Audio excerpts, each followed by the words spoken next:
Usa ako kamaro nga kontraktor, mga project pulos ra gyud putol-putol. Si senador, si congressman ug si mayor, na amigos project nga flood control. Hangtod karon wala pa gyud makita, kisigihan na lang sila og baha.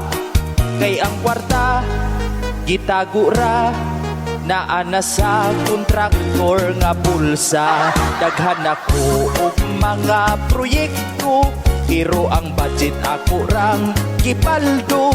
Nikalit lang ko og kabilyonaryo, sa una kargadora intawog simento.